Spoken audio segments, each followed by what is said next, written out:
My name's John Thompson. I've been involved in data, advanced analytics, artificial intelligence for 37 years. And I have made every mistake possible when building and managing analytics teams. So that's the reason I wrote my book, Building Analytics Teams, that came out, I think, 3 years ago.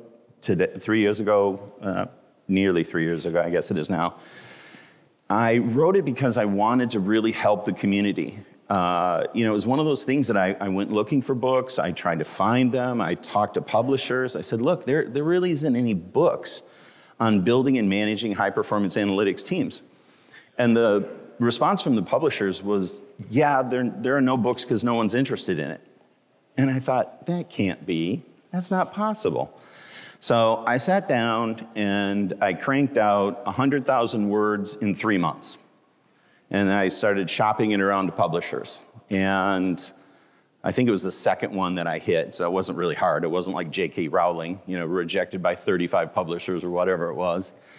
And they were really cool about it. They said, we like your book. It's got a lot of personality. It's very practical. It's pragmatic. It talks about, success and failure and all that kind of stuff. So this talk is based on that book. So if you're interested, you can buy it. I'm not pitching it. I'm not making a commercial for it. It's a best-selling book. It was when it came out. I'm a numbers guy, of course, so I went and looked. In the first year, it was in the top 5% of all books sold on Amazon, which is stunning, And I started looking around, and I thought, who's buying this book? Who are my people? And obviously, you're here, so you're my people, obviously. And, it's folks like you who are new to the game, first analytics team they've ever managed, or another subsegment of the population was students. A lot of kids in undergraduate bought the book because they heard from Tom Davenport that data science was the new sexy thing, the sexiest job of the 21st century, and they wanted to know, well, what am I going to do if I'm a data scientist?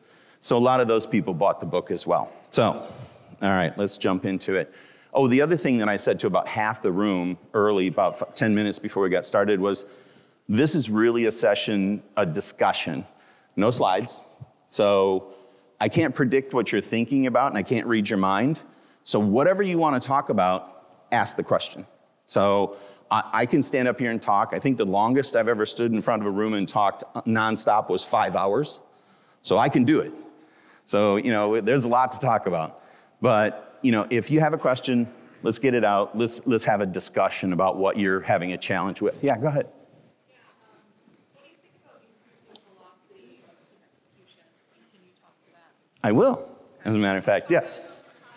No, that's a great question. And it's one I get all the time, and we will talk about that, absolutely. And for some reason I'm not hitting it, just raise your hand and say, get to my question. Yeah, absolutely, great idea. Her question was, could you talk about increasing the velocity of execution in analytics teams? And I will talk about that, and it's something called the Personal Project Portfolio, PPP. And every time I've done it, and I've built 5 enterprise-scale analytics teams at this point, every time I've done it, every data scientist that's been part of it has all grumbled, complained, and I won't use the word, complained vehemently about it, that it's bad, and it's going to be hard, and it's going to make their life tough. And after 3 or 4 months of doing it, everybody's come back and said, I love it. It works better for us. So we will talk about that. So let's start out and talk about where should a data science team fit in an organizational structure. I've seen it report to every C-level executive possible. CFO, CIO, CTO, very rarely the COO, almost never the CEO. But where do you think that team should live? In my opinion, that team should report to either the COO or the CEO. And why do I think that? Because high-performing, high-results analytics teams are really a transformation function.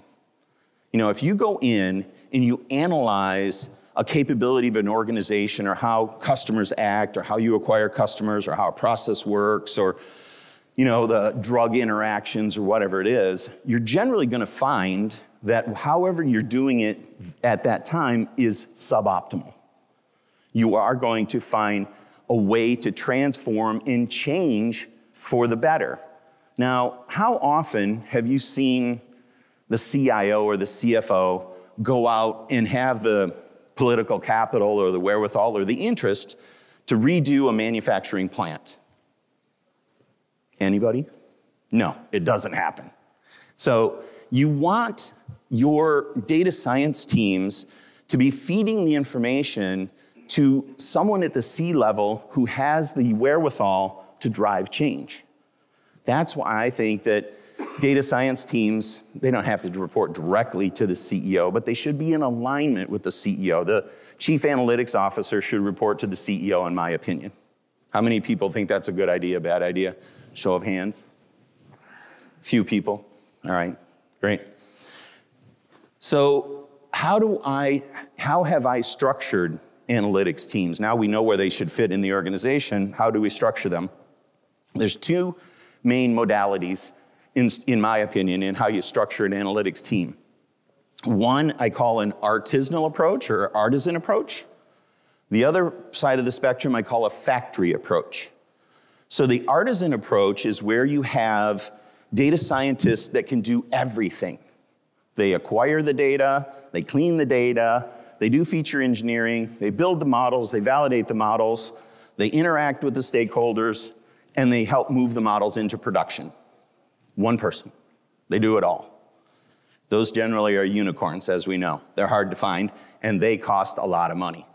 In my last job at a company called CSL Behring, I had about 10 of those people. And what I found is that we could do a significant amount of work, but it was limited. I mean, 10 people, that's not a very big team. So then what I came up with was the other side of the equation was a factory approach. That's where you have a number of different people, and a group of people does obtaining of data, they do cleaning, another group does cleaning, another group does integrating, that kind of stuff. So what we did is we took the factory approach and we had them do more of the repetitive work, all the early stage stuff. And then we fed those objects up into the artisanal team, and then we could do more and more work. So what I ended up with was a hybrid team. I had both, all right? Are you going to take a drink of water? Excuse me for a second. Now we get to her question. How do you increase the velocity of execution in those teams? And the concept that I came up with was a personal project portfolio. And when you first hear about it, it does sound a little crazy. So the way I did it was that each data scientist, and now I'm talking about the artisan data scientist, not the factory data scientist staff.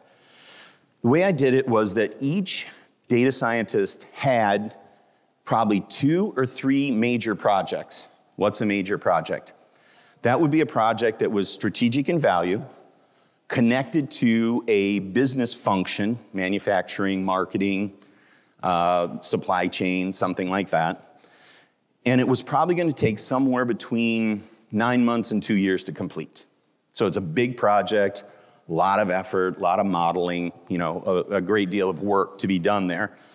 Then in addition to those 2 or 3 projects that they had there, then they had a raft of smaller projects. And it was maybe 1 to 4 smaller projects. And those are things that they could do in 3 months, 4 months, something like that. And then of course, I think we all have had this happen, we all have it happen all the time, is there are fire drills. So I could almost predict with great certainty that a month before every board meeting, the EA of the CEO is going to show up and say, for this board meeting, I got to know this. I got to know the price elasticity of this group. I got to know why this manufacturing plant is producing less product than this. I got to understand why these donors aren't coming into the center. So we all have fire drills. We all know that is a fact of life. So each data scientist had major projects, minor projects, or smaller projects, and then they had fire drills. All right, so why would you give someone that much work? And what is your job as a leader to make that work? You have to be able to be, as a data science leader, you have to be connected very well with the line of business executives.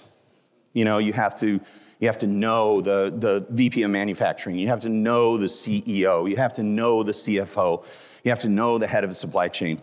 So, you know, you as the leader have to set the expectations, you know, because everybody who's had this experience, someone who is a non-technical executive will show up and say, you know, I'd like you to look at the throughput of the 5 manufacturing plants, all with different technologies, all with different approaches, and come up with a prediction on, you know, which one's going to do the best over the next 10 years. And can you have that done by this afternoon? Yeah, we've all heard that. But, you know, if you're the data science leader, you're connected with those people and you can explain to them why that's an absolutely insane request in nice language. You know, you have to be cool about it. You have to, you know, connect with them. So what you can do is you can say, yes, we can get you that. We can make that happen.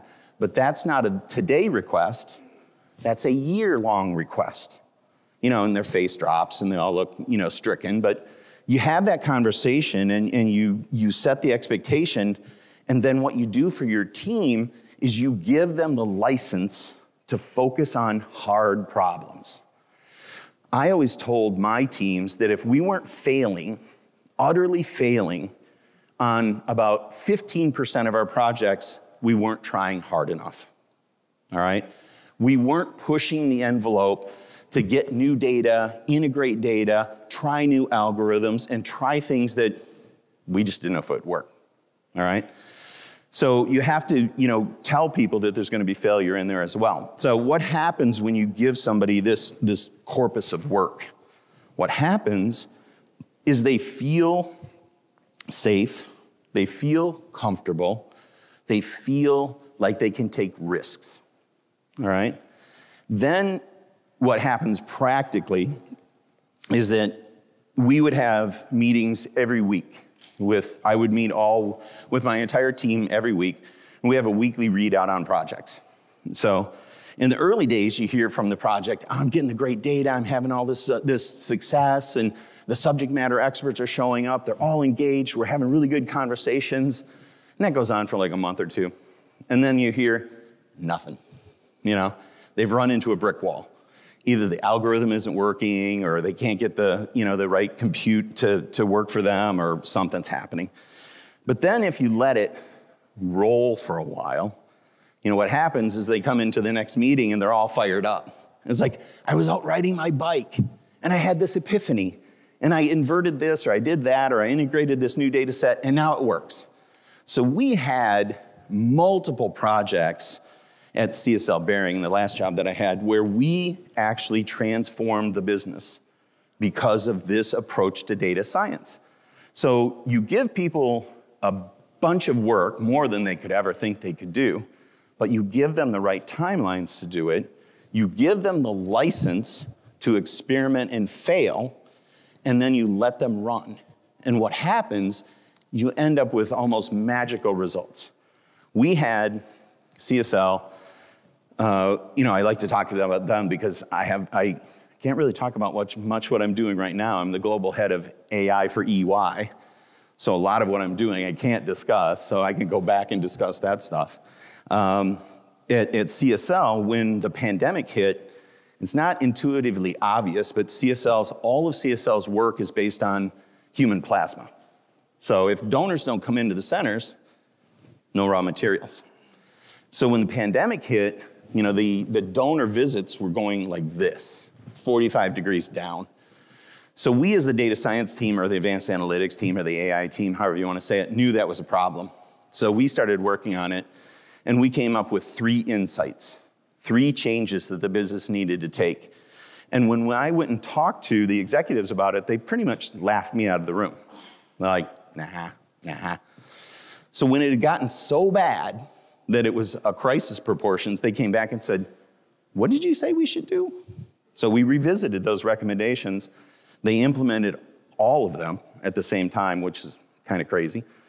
And it reversed the trend. Now, it could have been the time, it could have been, all sorts of different things. We can't all just say that, hey, what we did was 100% responsible for that. But not only did it reverse the trend, we not only recovered all the donors we lost, we added another 50% to it.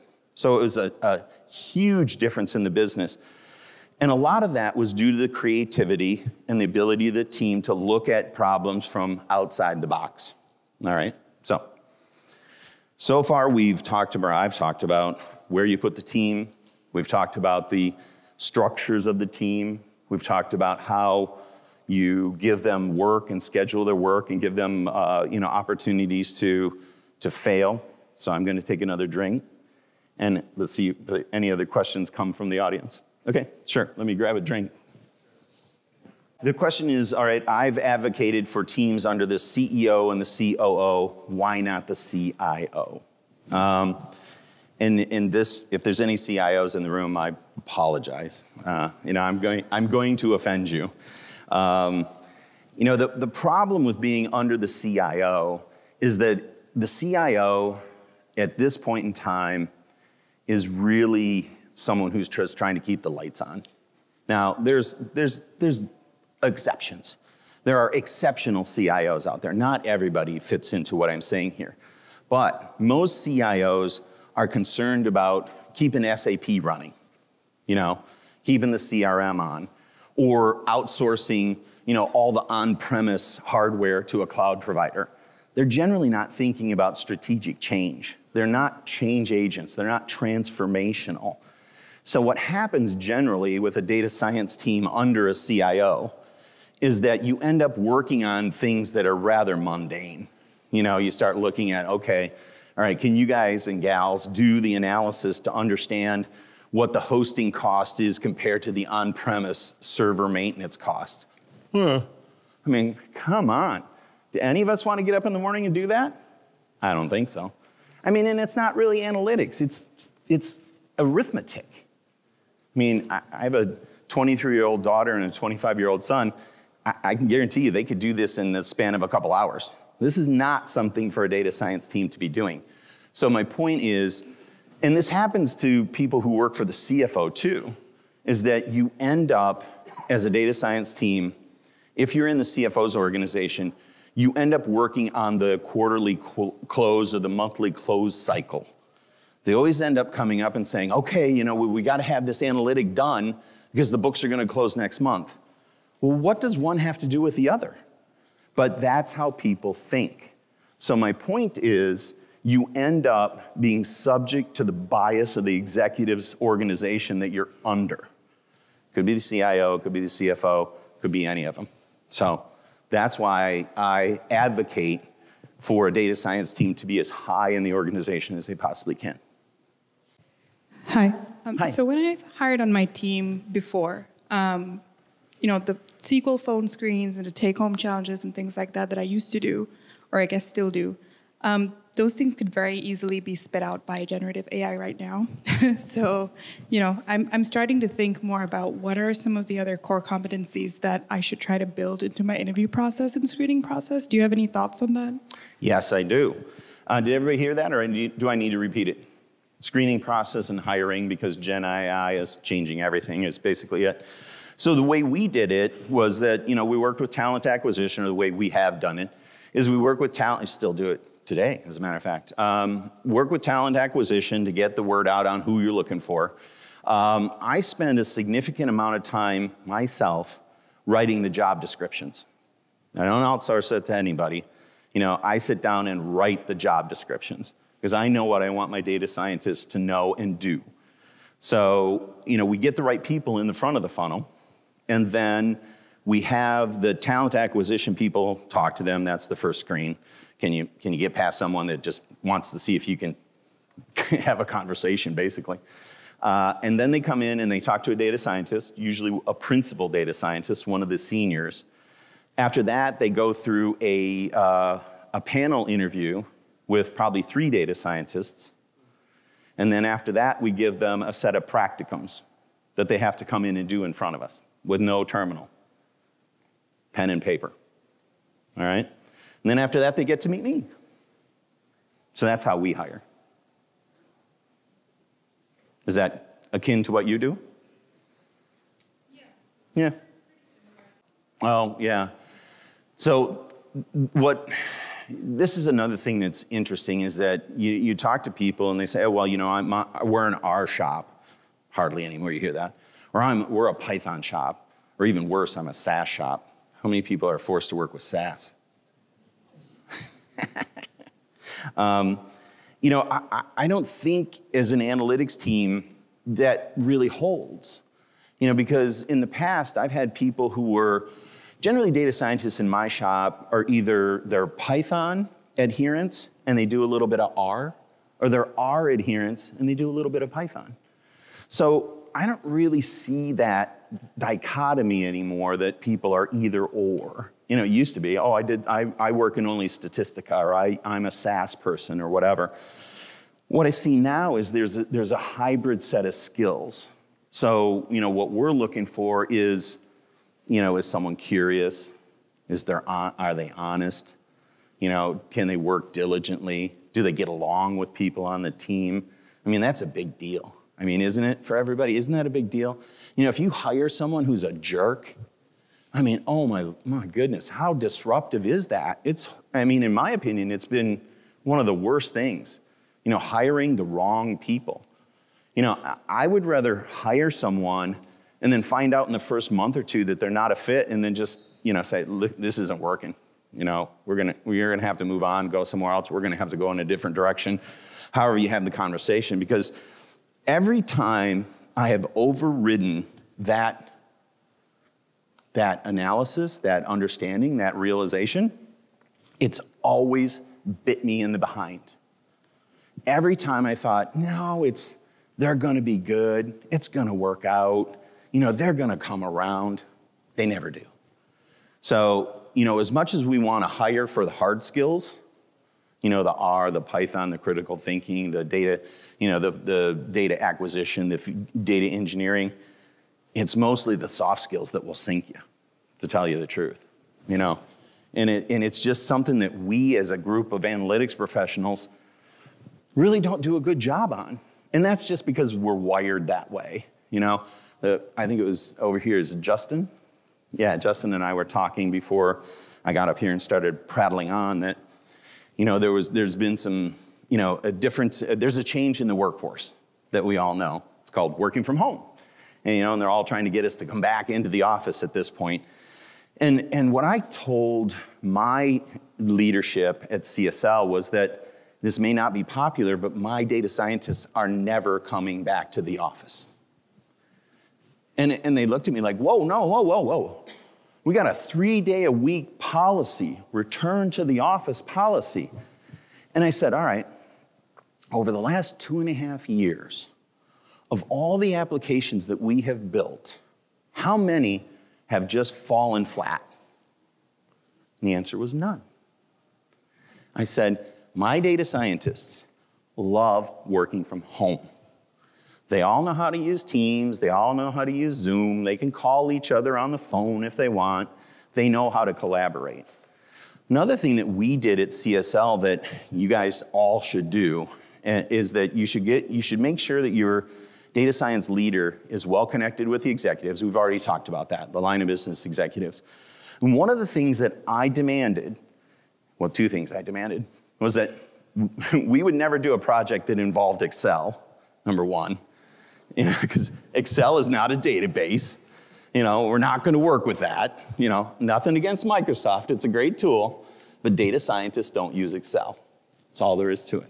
So, and the other thing that I demanded was that if we were going to do a project for you, say you're the head of manufacturing or whatever, you were going to assign a senior manager or a subject matter expert who was going to be at every meeting.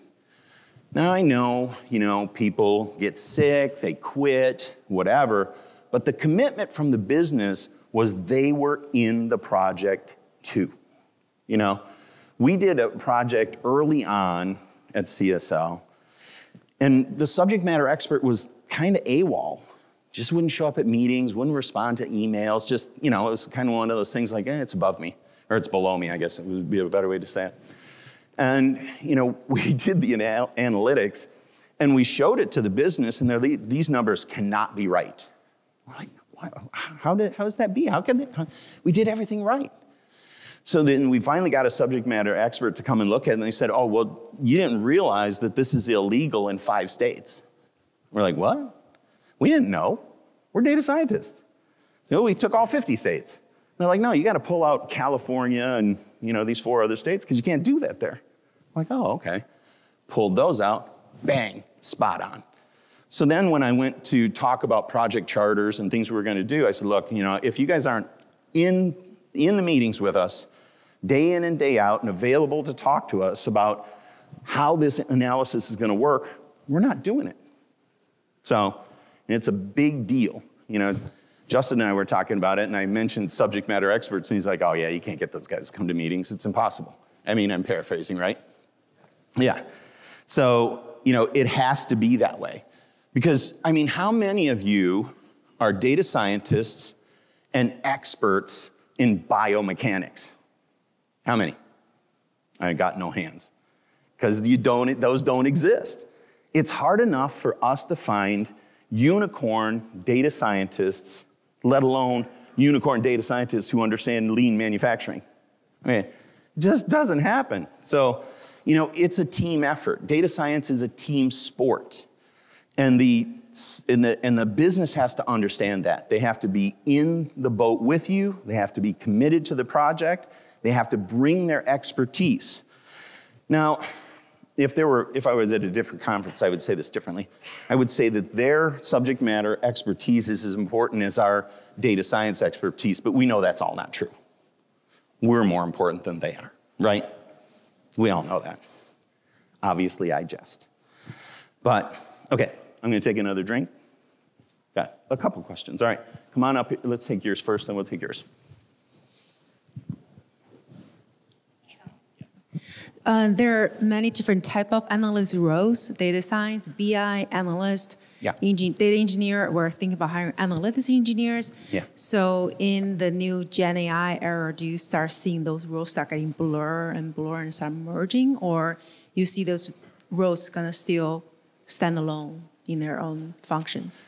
Great question. How do I see Gen AI affecting different roles? First and foremost, I'm a bit of a snob as far as analytics go. I don't do business intelligence. So, when people come to me and say, hey, we're going to graft BI onto your AI group, I'm like, no, they're not the same animal. We're not doing that. So I generally don't have that problem. As far as, data engineers and data scientists and machine learning engineers, in this field, we have too many titles. So in my opinion, what you have is you have people who do data work, data acquisition, data engineering, that kind of stuff, and you have data scientists. That's, in my world, that's the only two groups that exist. So the next question that in your question was, does Gen AI change that? And to some extent, it does, but not as much as you would think. I've been absolutely buried in Gen AI for the last 4 months.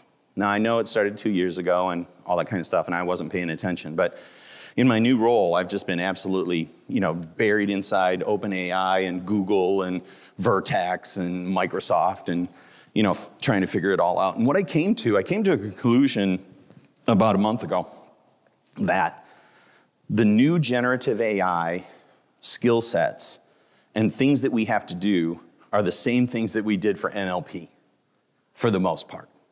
So that's a long way of saying, no, it doesn't really change. Because we still have to do our information management work. The one thing that we do have to learn as a group is we have to learn the new architecture and the processes and the information integration points that work for Gen AI. It's not as easy as they would lead you to believe. We've built 4 different systems now, and each time we got better. Because we're like, why doesn't it do this? The demo from Gen AI did it. And it's like, well, yeah, okay, well, yeah, they did this and we forgot about that, or we didn't know about it and we just learned about it.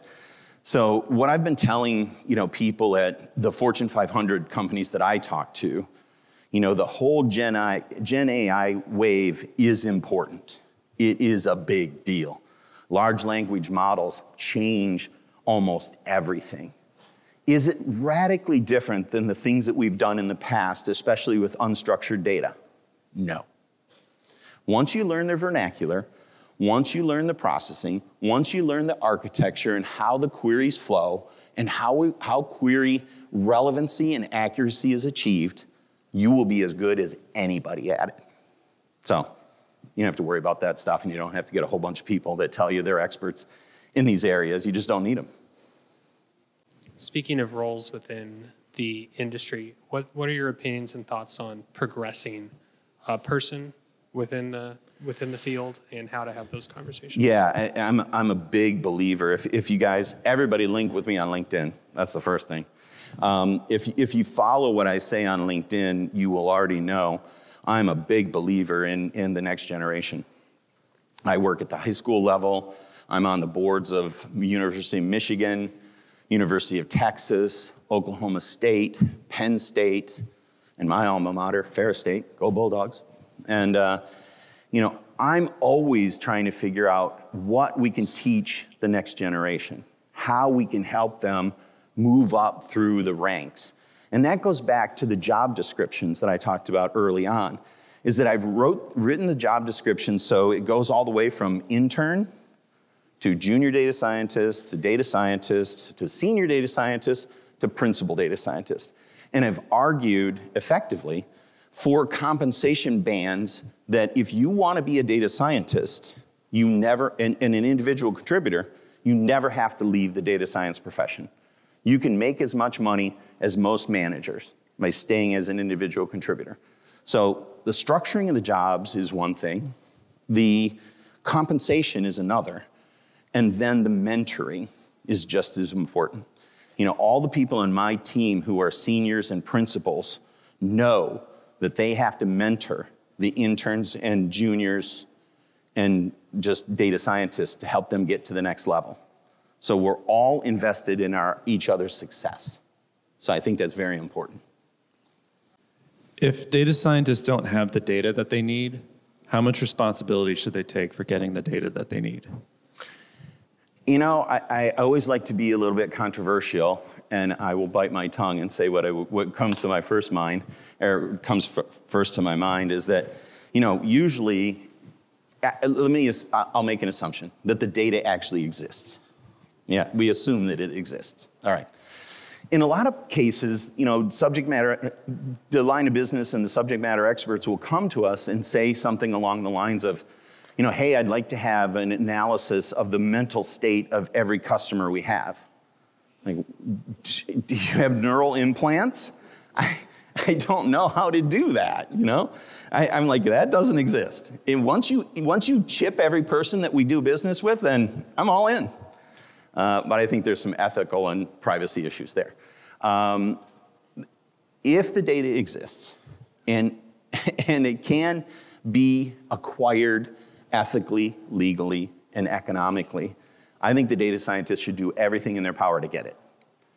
But if it doesn't exist, or if it's prohibitively expensive, it's their job to immediately raise the flag and say, I have to have this, but these are the concerns. And then the business can decide if they want to pay for it or not.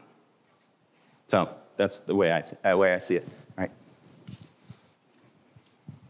You spoke a little bit about how a team should be, where a team should sit, and how projects should be organized. Do you have any recommendations or any words of caution on internally how the team is organized that could debilitate the team as an overall? That's a great question. I don't think teams fall apart because of structure. I think teams fall apart because of divisiveness and people who are jerks.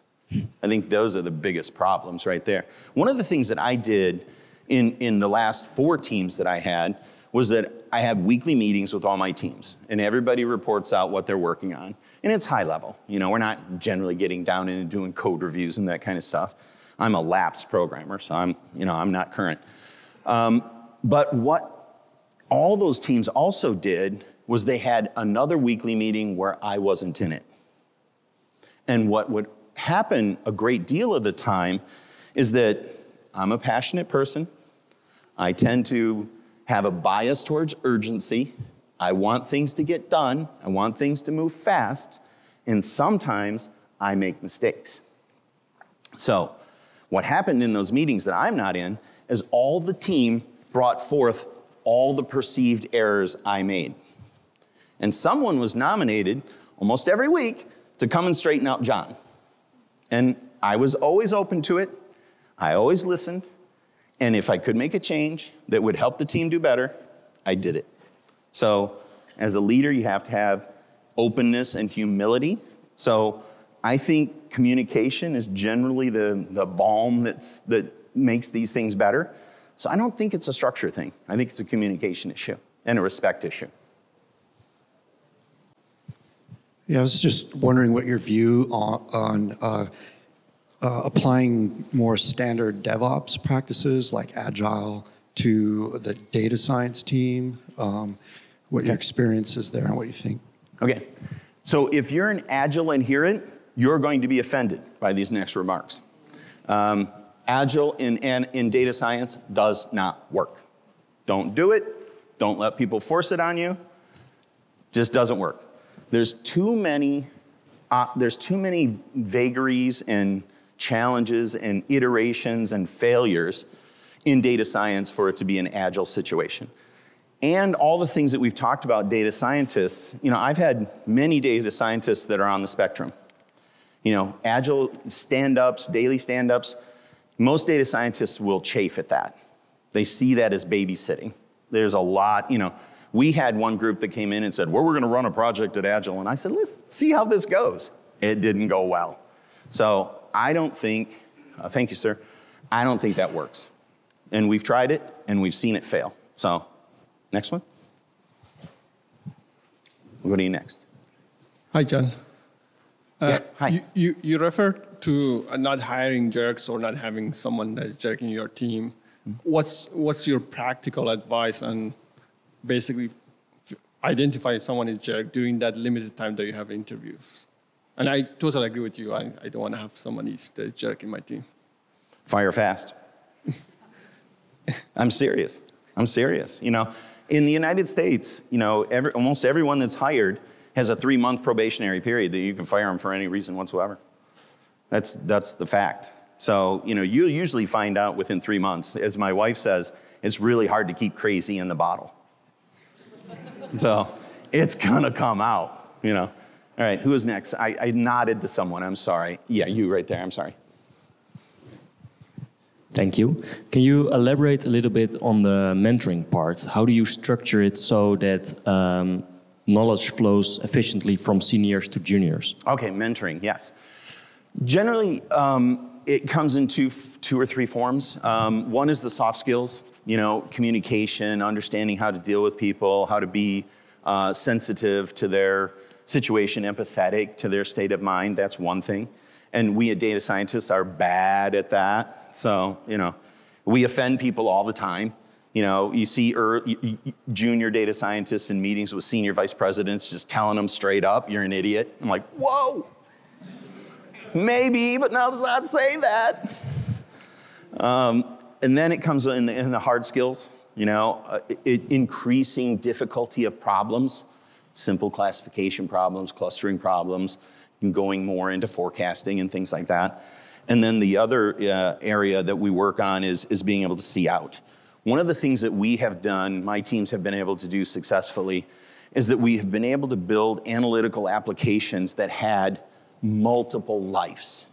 At CSL again, we built a forecasting application that we've started out at the daily level for all the 350 donation centers for 12 months. It worked pretty well. Then we stretched it to 18 months, then we stretched it to 2 years, and then we stretched it down to the hour. And the business is like, what? We don't need forecast by the hour. But what we did is we used that forecasting engine to do labor scheduling, because we knew exactly when the donors would be there. So, and then we looked at all the employees and all the cross-training, and we forecasted the optimal mix of labor in every one of those 350 centers by the hour of day. And when we put it up and we showed it to the senior management team, they're like, we don't need to do this. And then the last slide was $35 million. And they said, what's that? I said, that's the labor savings if we do this. And they're like, we're doing that tomorrow. All right, there was a question. I think we're actually out of time. Sorry guys, we're out of time. Of course, you got to clear the room for the next session, but thanks for a great Q&A. Connect with me on LinkedIn. We'll continue the dialogue.